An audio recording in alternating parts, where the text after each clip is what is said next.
beaucoup. Donc, sur la partie solidarité et cohésion sociale, on va évoquer l'ensemble des secteurs, en rappelant donc que je parle au nom de l'ensemble de mes collègues: Gwendoline Affilé pour l'innovation sociale et l'accès aux loisirs, Jean-Marie Guater pour Animal dans la ville, Mathieu Jeanvrin pour le logement, Geneviève Le Tourneux pour l'égalité femmes-hommes et la lutte contre les discriminations, Jean-François Monnier pour le handicap, Yannick Nadessan pour la santé et le vieillissement et Cécile Papillon pour l'insertion, en rappelant que l'ensemble de tout ce qui est évoqué ici et au cours de l'année a un lien aussi avec nos élus des quartiers prioritaires de la ville: Marion Doniot, Xavier Desmaux, Christophe Fouillère, Ségolène Frisk et Béatrice Acny-Robin, et aussi notre vice-présidente à la solidarité, égalité et quartier et politique de la ville, Priscilla Zamor. Pour être complet sur l'ensemble des discussions qui portent sur l'ensemble des actions, je me permets aussi de citer pour le CCAS et les nombreuses discussions qui y ont lieu, Jean-Émile Gombert.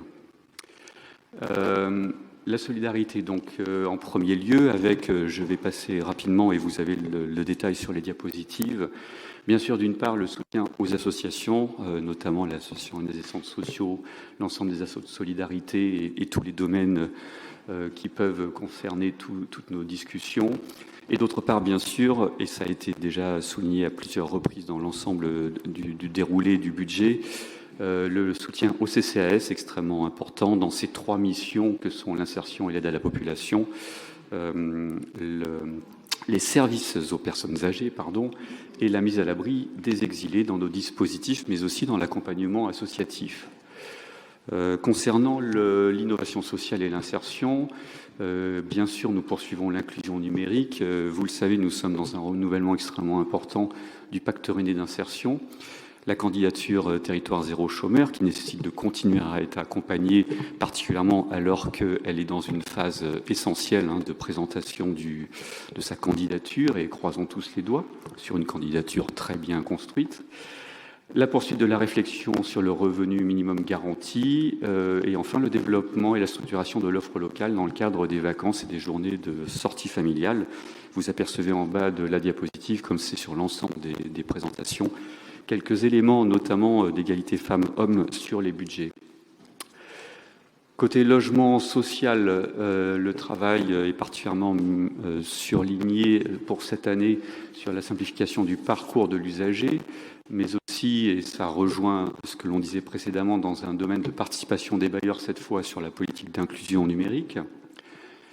Côté accompagnement des personnes âgées, d'une part, le point sur le diagnostic participatif aîné et aidant, mais aussi le portrait du territoire qui permettra de préfigurer toutes les actions à venir, notamment sur les années suivantes du mandat.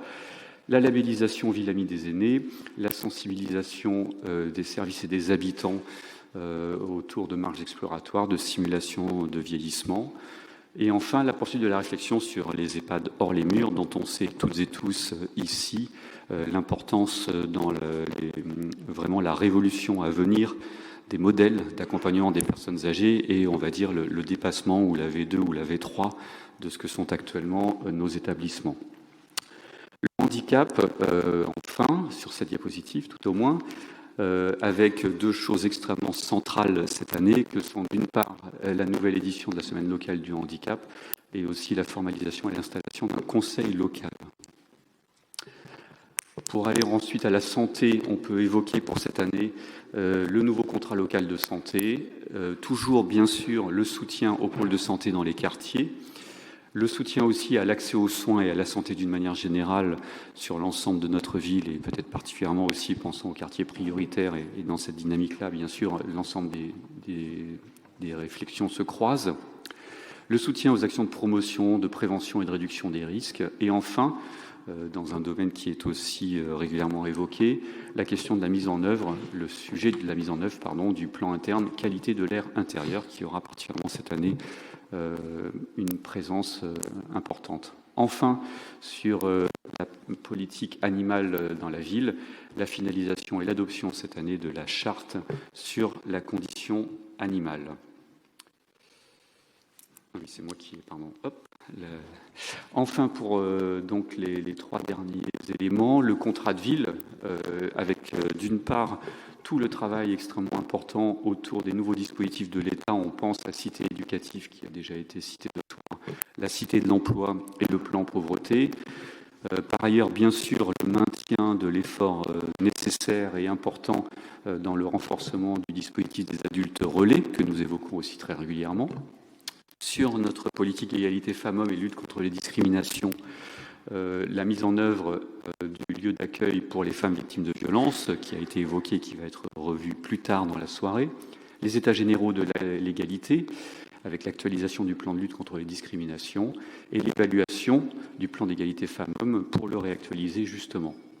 Enfin, et c'est un vrai enfin, autour de sortir, la promotion du dispositif et le développement de l'accompagnement social et de la médiation culturelle d'une part, et d'autre part, pour ce qui est de sortir, quelque chose d'extrêmement important aussi, c'est l'amélioration de l'accès aux droits de tarification sociale des transports et sortir, toujours dans cette double idée, d'une part de simplifier les modalités d'attribution et d'autre part d'aller vers pour renforcer l'utilisation au-delà de l'attribution des droits.